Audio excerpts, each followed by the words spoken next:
Welcome back to How to Fix Democracy, the show about repairing democracy in the 21st century. About 18 months ago, it's a very long 18 months, pre-COVID, I was in Ireland recording or filming our documentary movie, How to Fix Democracy. And we spent some time in Ireland talking to the organizers and participants in Ireland's quite well-known citizen assembly initiative, particularly focused on abortion. And I was particularly intrigued by the citizen assembly initiative, the rethinking of democracy in terms of borrowing some of the ideas of antiquity and repackaging them for the 21st century.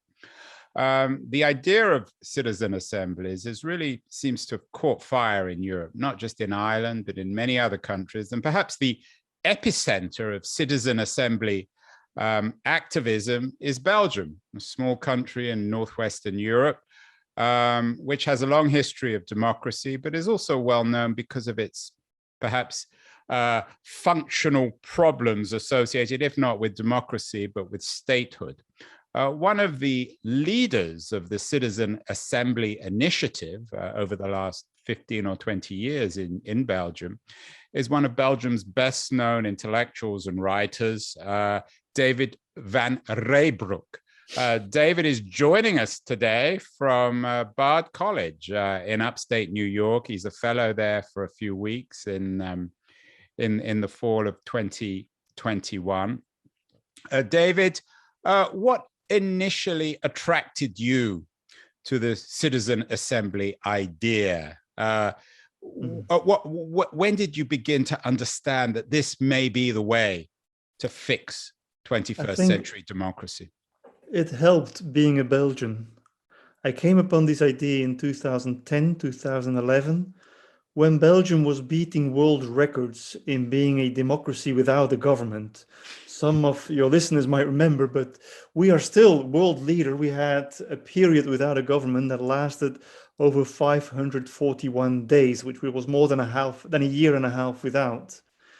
And many people said, well, this is the ultimate proof that Belgium has become too complicated. You know, we have 3 official languages, Dutch, French, and German. And we have too many layers of government. So this crisis, this long period without a government was seen as the proof that we had a Belgian problem there. But at a given moment, I started to realize that this was not just a Belgian problem, but also a democratic problem. Our leaders were having a hard time forming a government, not so much because the country had become so complicated, but because democracy had changed. And I think the arrival of social media, and I know, Andrew, you are strong on this, but the arrival of social media had somehow made the electoral fever a permanent symptom of Belgian democracy. You know, elections were introduced into our system to make the formation of governments possible. And now, for the very first time, we saw that elections were becoming an obstacle to forming a government. No longer the previous elections were giving you a mandate to form a government, but the upcoming elections, the next elections, were already casting a shadow towards the present, making it very hard for political leaders to form a government. The fear of the next election had become more important than the thrust of the previous election. And indeed, you wrote a book against elections, the case for democracy. Most people, of course, associate elections with democracy. Why is the case against elections a case for democracy, David? Well, I get this question every so often, and I notice it with my students here at Bard College as well. We've all come so used to the idea that if you hold elections, you have democracy, and that seems to be more than enough. And yet, it's a very funny idea. If you look at the history of humanity, I'm a prehistoric archaeologist by training, so I'm used to taking these long-term perspectives.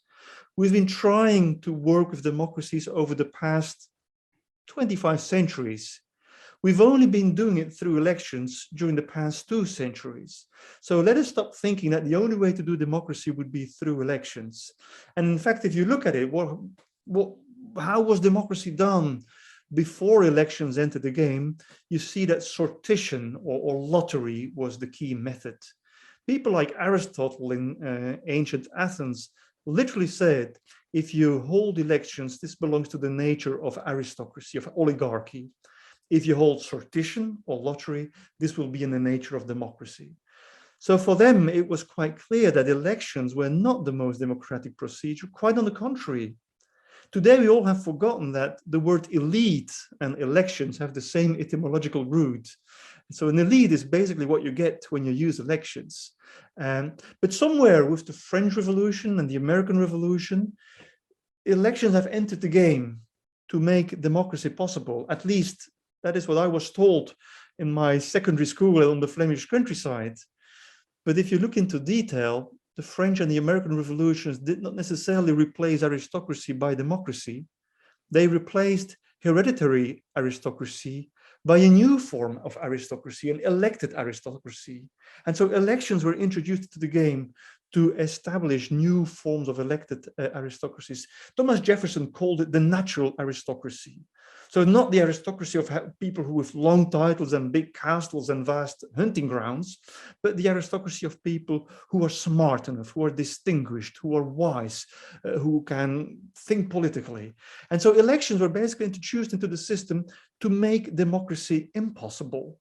This has been all but forgotten. Aren't some politicians or some people better suited to representing the people than others? Isn't that the essence of the philosophy of elections, is that some people are more suited to government than others? It is true. If you work with elections, you are basically there to find those people who are somehow substantially distinguished from the rest of the crowd. Now, to Aristotle, that would have seemed the most bizarre idea imaginable. Aristotle said democracies are the regime of freedom, and being free, and I think it's an incredible thought, means an alternation between governing and being governed. In ancient Athens, citizens, and unfortunately not everyone had the right to call himself. Well, but that's an understatement, David. I mean, Aristotle's definition of citizenship was based on a very narrow elite of Athenian citizens. So I don't necessarily see Aristotle or Aristotelian philosophy as the underpinning of any kind of real democracy. Well, the idea is, can you hold the idea of lottery-based democracy, which was in vigor in ancient Athens, where people indeed alternated between governing themselves and being governed, whether that idea could be applied today with a much wider definition of citizenship. And I believe this is possible, and I think you have seen it when you were visiting an island, when a random sample of the Irish population, drafted by lot, was trying to come to terms with one of the most controversial issues the country has ever faced, that is abortion, which was not only illegal in Ireland, but even unconstitutional. And so the Irish Prime Minister said, like, well, this is too touchy to perhaps solve through party politics. It's too divisive to solve through a referendum, but let us bring together a random assembly of citizens drafted by lot. And let us see whether they, like in ancient Athens, but including obviously a much wider definition of citizenship, let us see whether they can come up with a recommendation about what to do on this topic. And so after, well, they had numerous deliberations. They came together for a couple of months. Every weekend per month they spent together. This was a group of 100 people. They spent a weekend in a hotel in Dublin, being able to invite experts, having time to deliberate amongst each other. At the end of the day, they did indeed recommend that the Irish Constitution should be updated to the 21st century. That recommendation went to Parliament and government and then to a referendum, and the Irish population voted in favor of changing the Constitution. It's quite incredible that such a touchy topic in a Catholic country could be dealt with in a serene way, for the simple reason that you've basically asked a random sample of everyday citizens to think about this. I interviewed for our movie someone who had indeed a woman, a relatively young woman who had been randomly selected. And in my conversation with her, I was struck with two things. Firstly, the citizen assemblies in Ireland, at least, didn't eliminate experts. She explained that experts played an important role in the way in which the conversation was engaged and explored. So I'm interested in your take on that. So we're not eliminating the role of experts, particularly in 21st century democracies where issues are incredibly complex all too often. And secondly, and this was the big sell to me, this was what really impressed me. She explained that the intimacy of the citizen assembly experiment, when you had 20, 30 people sitting around a table and talking all day about these issues, resulted in people beginning to change their mind and understanding other people's opinions. Perhaps you might respond to the role of experts and then the nature of conversation in the experiments. Yeah, I think the role of experts is a crucial one, like it is in today's democracy as well. Even today, with classical electoral democracies, MPs do not know everything either. They do make an appeal to experts. Look at what happened with COVID management. Look at what's happening with climate change. Fortunately, we have those people who do not belong to a political party and do have some parcel of the truth to share with decision makers. And there is this French philosopher who works at Yale University. Her name is Helene Landemore. Yeah, Helene has actually been on the show as well. Oh, right, okay. She wrote this wonderful book, Open Democracy, and her way of putting it is succinct and beautiful when she says, in a deliberative assembly, in a citizens' assembly, experts are on tap, but they are not on top. So they are invited by the organizers, but even better, by the participants themselves. Can you imagine if the Irish participants, the ones you met, would have just had to undergo experts chosen by the government? If I would have been one of them, I'm not quite sure whether I would have liked the choice of experts. But if the Citizens' Assembly itself can say, like, well, we think it's important, or some of us would love to hear the Archbishop of Dublin on this topic, or some of us would like to hear a woman who had to travel to England to get an abortion. And so experts can be invited by citizens themselves.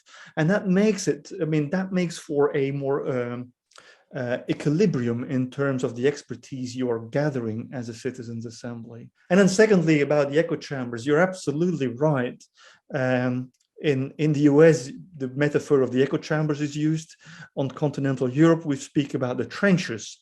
Polarization is putting people in the trenches. And so polarization, whereby the middle is emptying itself and people are moving away from each other. It's quite literally the killing ground. You put your head above the parapet and you get your head shot off. The moment you try to make one step forward to try to understand the other party, you're killed by your own friends who see you as a traitor. The ones that you no longer get likes on social media if you try to bridge the gap with people on the other side. It's much easier to talk about the others than to talk with the others. And so what deliberative democracy does is putting people together who are no longer used to talking together. For me, as citizens' assembly, it's like couples counseling for a nation. And if there's one nation that is badly in need of it, it's the US. It was interesting. You're teaching at Bard College at the moment. You're a fellow there. The president of Bard is Leon Botstein, a distinguished academic, but also musician, a musicologist. And a couple of years ago, he was on the show, and I asked him what democracy sounded like, what the music of democracy was. What does democracy sound like? What is its ideal acoustic? It's not Beethoven's Ninth, is it? No, I don't think it is. That's a great question, Andrew. You know, I've been organizing and visiting quite a number of these citizens' assemblies, and the sound of democracy in practice for me is the buzz in this room as you enter. It's so different from today's democracies. Today's electoral democracies are places in which we vote in silence. We're not even allowed to speak in the voting booth, in the polling station. And then after the vote, we go back home and we shout in silence on social media. This is what we do. And then it's moving and impressive to see, I'm sure you've seen in Ireland as well, to come into this room and where 100 people or 500 people or 40 people, depending on the size of the citizens panel, are just sitting together and you hear them, they're seated around these round tables. It looks like a Belgian wedding party almost. There's no fighting and shouting and no dancing on the table, but people are seated around these round tables, trying to come up with solutions, talking to each other, exchanging arguments, learning, listening. This is happening way too rarely in today's democracies. For me, that is the sound of contemporary democracy. The third series in How to Fix Democracy has been focusing on citizenship. So it's, of course, appropriate that in the context of our series, we're talking about citizen assemblies. Are we born as citizens, or are citizen assemblies designed to create citizens? I think even if you are a citizen in today's electoral democracies, you're mostly treated as a voter rather than as a citizen.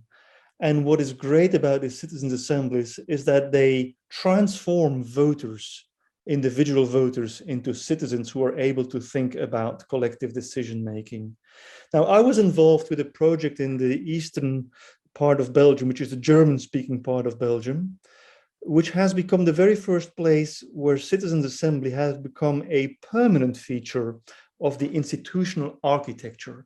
This is the first place on earth where next to the elected parliament, you have a people's senate drafted by lot. I was one of the architects of that new model, the East Belgian model it's been called. And the German periodical, the weekly Der Spiegel, was following one of the participants to the first iteration of the Citizens' Assembly. And this was an elderly man, no college degree. He had been a truck driver and told the journalist of Der Spiegel that he typically would vote in for extremists. He didn't say which party, but extremist was the word he used. And the journalist of Der Spiegel was following this man. This was a man who I think in the US would be a Trump voter. Someone who was angry, who felt excluded, who was never taken seriously as a citizen. And the article is following the transformation of that particular individual through the Citizens' Assembly. He had a great time to start with. At the beginning, he thought, like, is this something for me? I'm not quite sure. I'm not sure I have the competences for that, but let's give it a go. He's been to all of the sessions. He felt included for the first time of his life. He felt taken seriously. He felt for the first time that politicians were paying attention to him, because at the end of the journey, their recommendations were handed over to political parties and to parliament and to government to take them up. And I think that was really extraordinary to see this man being transformed from a voter into a citizen. So I do agree with what you said. It's just learning to speak in a civilized manner, but it has a civilizing effect. It's an incredible democratic school. And in fact, if you look at de la démocratie en Amérique, on democracy in the United States by Tocqueville already says, Tocqueville was highly critical. He loved American democracy, but he thought that the months in the run-up towards an election was a mad period where the entire nation seemed to lose its mind because there's a sort of childbirth that is making everybody crazy. On the other hand, he was very positive about citizens' juries in the US, calling them one of the best schools for democratic training. So and these ones are based on lottery and sortition as well. So that distinction and the power and potential of a citizens' assembly to change people was already recognized almost 2 centuries ago. You mentioned Aristotle. Aristotle is, of course, famous for his comment that we are naturally political beings, which I think in Aristotle's mind meant naturally citizens and naturally suited to participating in the kinds of assemblies you're talking about, at least in antiquity. One of the modern thinkers who has taken Aristotle's ideas and translated them into a modern context, was also influenced by Tocqueville, is of course Hannah Arendt. You're at the Hannah Arendt Center in Bard College. Is there a school of Arendtian thinking on deliberative democracy that you fit yourself into, David? Is there a tradition? There's a growing school. My girlfriend discovered yesterday a book publication on Hannah Arendt and participatory democracy. So people have been doing some work. Some of the students at the Hannah Arendt Center had read the German translation of my book. There were two German students and went to see Roger Berkowitz, the academic director of the centers, telling them like, we want to work on sortition for our paper at the end of the year. And he said, like, what is sortition? This is something rather new to me. Now he started delving into the topic and started liking it. And I think the reason why I'm here during this term is that he wanted to learn more about it, and he wanted to make sure that the students learn more about it. And the two students who were the first ones to bring sortition to the Hannah Arendt Center have now set up an initiative that is called BIRDS. It's the BARDS initiative for the revitalization of democracy through sortition. I mean, that is the acronym. And we have next week, we have a upcoming conference on the revitalization of democracy on sortition, which will take place at the Hannah Arendt Center. David, you mentioned earlier you saw quite a contrast, a troubling contrast between the engagement with the idea of citizen assemblies in Europe and the lack of interest in the United States. I know there's quite a lot of interest in Canada as well, and we've had a number of shows actually in our third season with a Canadian focus, contrasting Canada with the United States. Why do you think there's so much less interest? You're talking to me from Bard College, so you have some experience both in the United States and of course in Europe where you live. Why is there so much of a difference between the interest in citizen assemblies in Europe and in the United States? I found it hard to explain. I only know that at the classes I teach with a bunch of students, I very frequently invite local mayors and town supervisors. And for all of them, it seems like a revealing experience to hear that different forms of democracy are possible. Party politics is so deeply ingrained within the structure of American democracy that many people find it hard to move beyond that. And yet historically, the US has been at the forefront of democratic innovation. In the early 70s, someone like Ned Crosby at the Jefferson Center was an absolute pioneer in bringing together these randomly assembled citizen panels.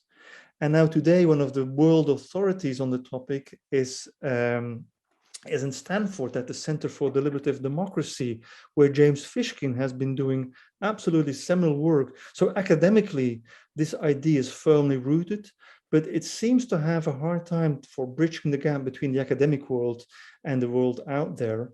There is now this movement called Join Of By For. It's a website, Of By For, of the people, by the people, for the people. Join Of By For is a great website bringing insights on deliberative democracy and citizens' assemblies to the public at large in the US. I think it's the most important campaign that I'm aware of.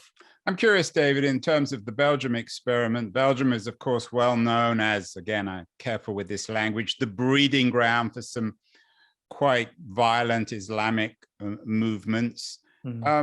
Has citizen assemblies in the Belgium experience, in the experiment there, has it squarely brought in migrant communities from North Africa to address some of these issues? Oh yes, the Brussels Regional Parliament recently held its first formal official citizens assembly. This now has become a feature of their working.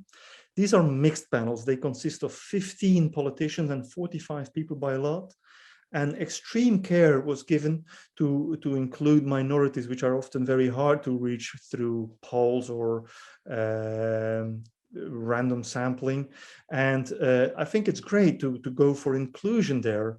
And so the first iteration they had was on 5G internet and what sort of standards should be upheld within the Brussels community to make them possible. And the 45 participants presented a great cross-section of the Brussels population at large.